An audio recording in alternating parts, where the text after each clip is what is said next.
Hi again. This is the second video in a series detailing the story of my expulsion from Columbia University for false accusations of the rape of my best friend in first love. If you're watching this and you haven't watched the previous video or the introduction video, I would suggest that you do so, especially if you would like to participate in the trial against me. I'm going to summarize my entire junior year with the complainant in this 10 to 15 minute video, so forgive me if I move just a bit quickly. As I mentioned in the previous video, I resigned myself to remaining completely platonic with the complainant at the end of our sophomore year. Clearly, any attempts for us to be anything more was hurting our relationship, and after lots of crying and heartbreak, I determined that I wouldn't ask for anything more from her anymore. And then something happened, something that, in retrospect, I wish I had just taken a few minutes to think about, ask about. The complainant and I were growing even closer than we had ever been because of my decision to refrain from asking her for anything more than a platonic friendship. I may not have had everything that I wanted, but I did have her love, and I just had to keep reminding myself that that was enough. The thing is, it didn't have to be enough after September 2013. Right in our first month of our junior year, the complainant comes to me in the computer lab of a Columbia dormitory, the one in which we both resided. Imagine my surprise when she comes to me and she tells me that she wanted to start experimenting with me sexually. She's suddenly become very curious about her sexuality and she trusts me the most to be her first. Her only explanation as to why she would make this offer to me out of the sky is, now that you don't want it, I want to give it to you more. In hindsight, a smart person would have taken a few days to ponder why on earth, after a year of consistently turning down any request for us to be anything romantic or sexual, would this woman come to me with such enthusiasm to begin a sexual relationship with me. But honestly, think about it. The love of my life was finally offering to take our relationship to the next step. Do you really think that I was thinking about the potential ramifications of this completely random proposal? The answer is no. In my mind, I was bouncing off the walls. God, the whole thing put me on cloud nine, and on cloud nine, I remained for the rest of the semester because we did all the things that I dreamed of us doing. You can actually see all the details in the timeline of my sexual history with the complainant, the one that I sent to Columbia and the one that they ignored. Anyway, but we pretty much did everything that we could, and yes, it was very enthusiastic. There was a lot of trust between us. I remember the first day that we scheduled for us to be sexual with each other in September because that day, in a way, set the tone of our entire sexual relationship. At first, she was very small, and actually, I don't even want to mince words. I just mean that her vagina was very small.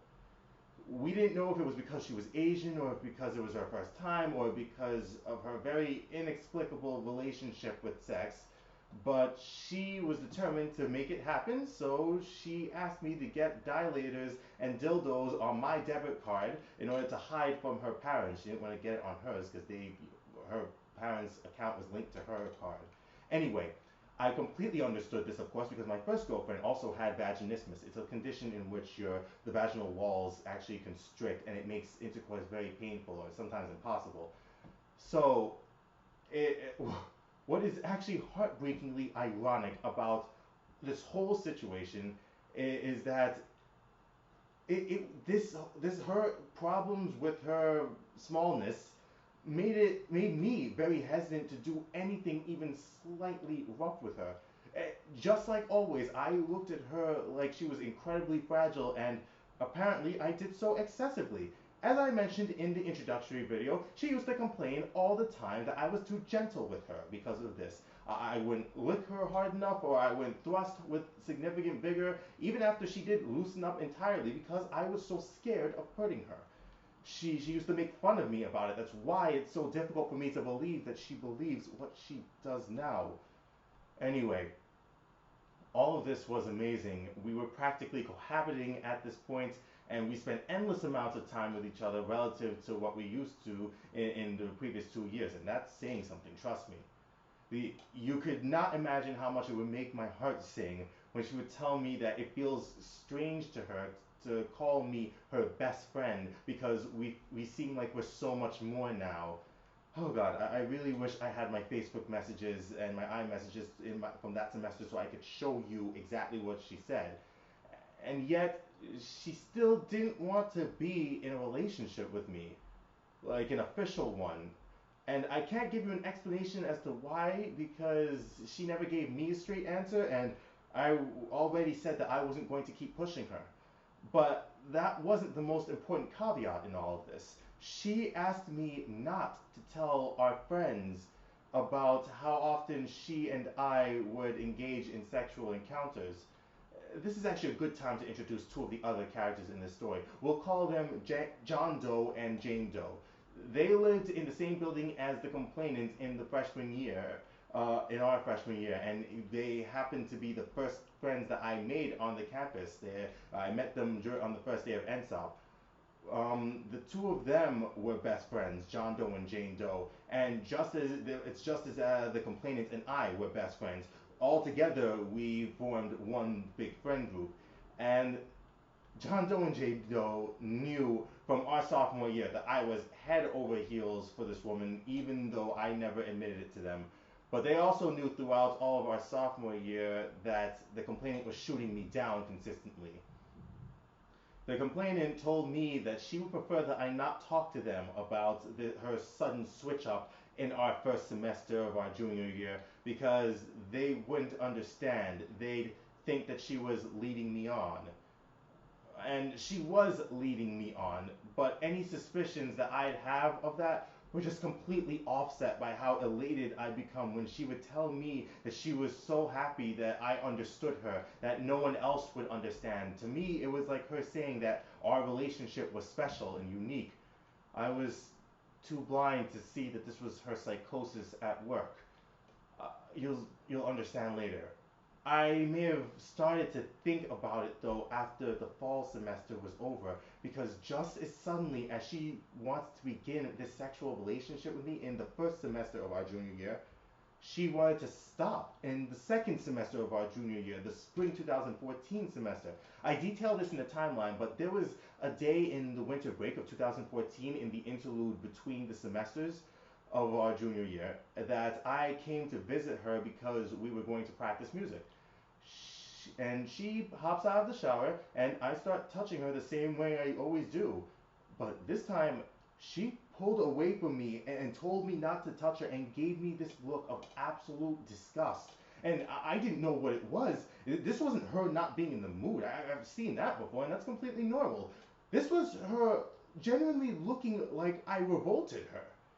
And when I ask her why she's acting like this, she doesn't explain. She dodges the subject and just tells me to get ready for lunch. We had planned to go to the Vine for lunch. We went out for lunch, and I was fighting back tears the whole time, thinking that this sudden rejection was the beginning of a step backwards for us. Like she wanted us to go back to being platonic out of nowhere, and this idea was more than enough to bring me to tears. You'll see later in the video that I was actually kind of right to assume that, and kind of wrong to assume that.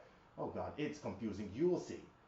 Anyway, after we get back to her room, the waterworks begin to flow, and I argue with her about why she's acting the way she is, and she just dodges the question repeatedly. After all this crying, I fell asleep, and when I woke up, we did have sexual intercourse. And relative to our other sexual activity, we don't usually go that far. She's very finicky about it. I always respect her boundaries, but that day she actually went and she agreed to have sexual intercourse with me. So it definitely cheered me up, but then I had to consider if she was just doing it to make me feel better. Because a week or two later, she told me that she wanted to discontinue our sexual relationship altogether. That she only did it to appease me, and that she's never really wanted it. There was no sign of this in our relationship at all. Nothing at all. She initiated several of our sexual encounters, many of them. As I told you already, I I look into her eyes whenever we do anything, and I am telling you now, if I saw even an inkling of discomfort, if I saw that she was being still, if I saw anything that would imply that she wasn't interested in what we were doing, there is no way in the blue blazes that I would continue doing it. But she would invoke the fact that it's her right to do whatever she wants with her body. And there's no trumping that argument because she's right. It didn't matter how frustrating it was for her to do this, take all this intimacy away from me immediately, like, so suddenly. Her bodily autonomy was an axiom in this argument, and one that she knew that she could cite whenever she didn't want to explain herself. At this point, I should have started to ask myself what was wrong with her. I really should have. Why on earth this woman out of nowhere is acting like she's repulsed by me and by my advances after she consistently showed that she was very interested in them, an interest that also manifested equally suddenly. Anyway, my friends from home were also telling me at this point that something is very wrong with this girl, and well, at the very least, they were saying that she's leading me on. But this woman was just spectacular to me in every single way, other than the way that she managed her sexuality. I idealized her. It was impossible for me to perceive flaw in her. If there was something wrong, it had to be me. And at first, I wondered if perhaps I turned her off with my masculine behavior. I mean, she has complained several times that not only am I too emotional when it comes to her, but that I'm too gentle with her in bed. But I tried to give a little more thought to what she said, no matter how bizarre it was and no matter how uncomfortable it made me to think about it. She said that she only had sex with me for my sake, and I thought back to the last time that we were sexual, when she suddenly acted like my very touch disgusted her, and how upset it made her feel. I'm sorry, how upset it made me feel too. And I remembered how I cried afterwards, and then how she had sex with me after that. And then I remembered feminist articles that I've read about abuse and consent, the ones that my Columbia Facebook friends started posting in droves on my news feed around this time. Remember that this is early 2014. And I started to ask myself, did I unwittingly coerce my love into having sex with me? I've never so much as raised my voice at her. I've never made demands at her or issued ultimatums to her or said anything manipulative like if you love me, you do it. Like that's the typical example, right? I did everything that she asked me to do without question. But there was this one example in an article that stood out to me. It was an anecdote about someone who was in what she described as an abusive relationship with someone who would cry to get her to have sex with him. And that somewhat matched my situation. This may have been the very first time that anything like this has happened, but I do distinctly remember in the previous school year, in our sophomore years, all the times that I was brought to tears of when we would argue about why we're not in a relationship despite our tremendous emotional intimacy. This isn't to say that she hasn't cried in front of me and like when she tries to beg me to stay with her and like try to beg me to understand why she is the way she is. But I was definitely the more overtly emotional between the two of us. That I cannot deny. And I remember that, well, like, I'm sorry, just remember that this was before this entire catastrophe with the Office of Gender-Based Misconduct and all of that. And this was before I started looking at feminist articles with a far more critical lens instead of just feeling the emotions and going based on that. I didn't want to be that person in that article who was pressuring that woman to having sex with him, well, through tears. With that in mind, I made the single mistake that would seal my fate. After explaining to her that she absolutely never has to feel obligated to do anything sexual with me and that we can completely stop our sexual relationship if she wants, I told her in these exact words, if I ever touch you when you don't want me to, that's molestation. And if I ever have sex with you when you don't want me to, that's rape. Yes, before this entire situation exploded in my face, I didn't see how harmful these ever expanding definitions of sexual assault could be. I thought I was empowering my best friend and ensuring her that she had complete control over our relationship, even more so than she already did. I didn't take into account the plasticity of her mind. I couldn't have. At first, she thought that this gesture was very sweet. She even mocked the way I defined molestation and rape to her because it was the first time she had even heard it. She said it was ridiculous. I swear, this is even in my text with her from spring 2014. I really wish that I could show them to you, but all I have is our text from our senior year, which is fall 2014 and onwards. You'll see those in the next video. Anyway, do you remember that pattern that was happening before? The one where the complainant would never want to sleep with me at all, and then she'd spontaneously want to sleep with me. And at this point, again, now she spontaneously doesn't want to sleep with me again. Remember how when she did suddenly show desire to sleep with me and express all this intimacy, I entirely ignored the randomness of it all in favor of the bliss it would bring me? Well, but then she would spontaneously stop wanting to, and she wouldn't explain anything. She just begged me to understand that that's how she is and invoke her right to bodily agency. Huh. Before the spring of 2014, these inexplicable oscillations were happening on the order of months. It would take months for her to go back and then forth and then back and then forth. As of spring 2014, the gaps were becoming substantially shorter, sometimes weeks, on the order of days apart. I detailed this in my timeline with very specific dates. I didn't remember all the dates and all the details in the previous semester, which was, what was it, fall 2013. But the days that we made sexual contact in this semester, spring 2014, were so easy to recall, not only because it was a very emotional time for me, but because they were so much more infrequent.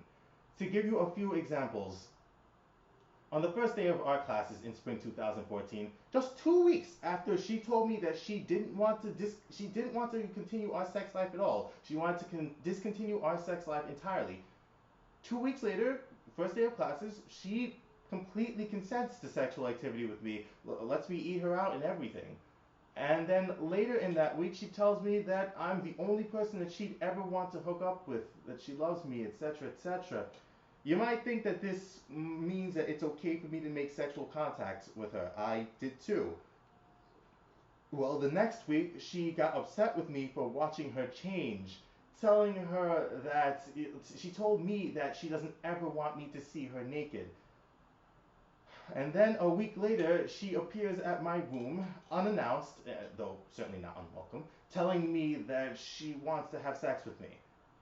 And then in the next week, when I put my hand on her breast to start sexual contact with her, she tells me to stop. And when I argue with her about why she's being so inconsistent, she says that I'm being disrespectful and that because I know that she doesn't like being sexual with me and that I'm molesting her by touching her. Oh, yeah. Now she was starting to use my own words against me to explain her erratic behavior. I have never, ever been even remotely forceful with this woman or ever continue touching her after she's communicated either verbally or through body language, through eye accessing cues. I was even observing that she was uncomfortable at all. If she showed me in any way that she was uncomfortable, I did not continue any sexual contact. But the my body, my rules argument trumped everything, every time. She could do all of this and she was still right each and every time. The way that she was behaving was so hurtful, but I had to acquiesce each time. She could do whatever she wanted. I even admitted to her, that I molested her. Because technically, I didn't ask her permission beforehand and get her enthusiastic consent before I touched her. So I told her that she's right based on these new affirmative consent rules. There was nothing more embarrassing for me than the idea of having to ask permission from this same sex partner who was just telling me in the previous week how much she loves having sex with me, but I gave her control over everything. She was always right to me, especially considering that I'm the one who told her that I have to be respectful of her. And in many of these feminist articles, I've been urged that you have to not sugarcoat sexual assault. You have to call it what it is. So, uh, I would always say that, you okay, you're right, I molested you, you're right. I didn't understand at the time that these definitions of sexual assault were so very faulty. I didn't see it even as it was hurting me and my friend, because I didn't dare to think that this friend could be at fault at all. I'd have to then justify why I wanted to stay with her. Anyway, the cycle kept continuing back and forth and back and forth, and like less than a week later, she enthusiastically consented to having sex with me, telling me that she doesn't care that I see her naked, that she likes my penis, etc., etc. Then less than a week later, when I put my hand on her breast and kissed her, for less than a second, she accused me of molesting her again. This kept happening over and over again. When I tried to call her on it, I was the offender, I was the aggressor, I was the molester. When I told my friends about it in my hometown, well, first of all, they called me a little bitch for being so conciliatory towards her, and then they actually did start suggesting, like, Dexter, you need to leave this woman because something is wrong with her mentally. At the very least, she is leading you on and like, causing a detriment to your mental health. Part of me did know that what they were saying was true, but all these feminist articles that would come to mind, you're never supposed to call a woman crazy, or think of her as overly emotional because, or especially not question her rights to her bodily autonomy. It's been used to silence so many sexual assault victims in the past. And the truth of the matter is that I know that I didn't ask permission before I would touch her because it felt so insulting for someone who has so many times told me that she trusts me, someone with whom I'm in a sexual relationship with, to treat me like I'm some sort of rando at a party or something. I've never had a girlfriend do anything like this before. Usually, with any of my other relationships, after like a few days, like we don't ask permission of each other after we touch each other. We just touch each other. But I love this woman more than anything. She legitimately appeared as if the same touches that she was welcoming gleefully one day was hurting her the next. I didn't understand it all. I began to think that maybe all this feminist literature was true. Maybe if I didn't hurt her physically, somehow maybe just my not asking permission, maybe my arguing with her was hurting her mentally, even if she told me so many times before that she did want it and that I was too gentle with her. I didn't know what to think or what to make of this behavior at all. All I knew is that I could not bear to see this woman unhappy for 1 second. I couldn't make her feel like something was wrong with her or that I wasn't being understanding of her. If I could take all of the blame onto myself and it would make her feel happier, I did so every single time. Have you ever watched the show Steven Universe? If you couldn't already tell from like some of the shirts I wear or the cello covers that I put on my YouTube channel, I love that show like crazy because I identify with the main character so much, the titular character. I know that I'm being ridiculous by referencing cartoons in a situation that is so heavy, but now not only do I think that there are many salient lessons that people of all ages could learn from this show, there's a scene in particular that perfectly parallels the way I would behave towards the complainant when I saw her upset. Alright, it's a scene between two characters that are in a romantic relationship, and one of them literally spent the whole episode being infuriated with the other. But as soon as the other one starts crying, the one who was livid throughout the whole episode completely reverses her attitude. I'll show you a very small clip so as not to spoil anything for those of you who might be interested in it. I hope some of you are interested in it. Steven, it's all us! But we made him feel like it was his fault. I keep looking into the future when all of this has already been solved, as if it doesn't matter how you feel in the present. No wonder you think I don't care! Sapphire? No, no, no, no, no, no, this is all my fault. I didn't want to look for a solution. I just wanted to be mad. You're right. You're always right. I was being stupid. I don't think you're stupid. I'm sorry. You honestly think I'm not upset about what happened? Okay, you saw what the red character did to the blue character? Their names are Ruby and Sapphire, respectively. That was literally exactly how I would behave towards the complainant whenever I saw even the slightest hint that she was upset or hurt or she would cry or anything like that.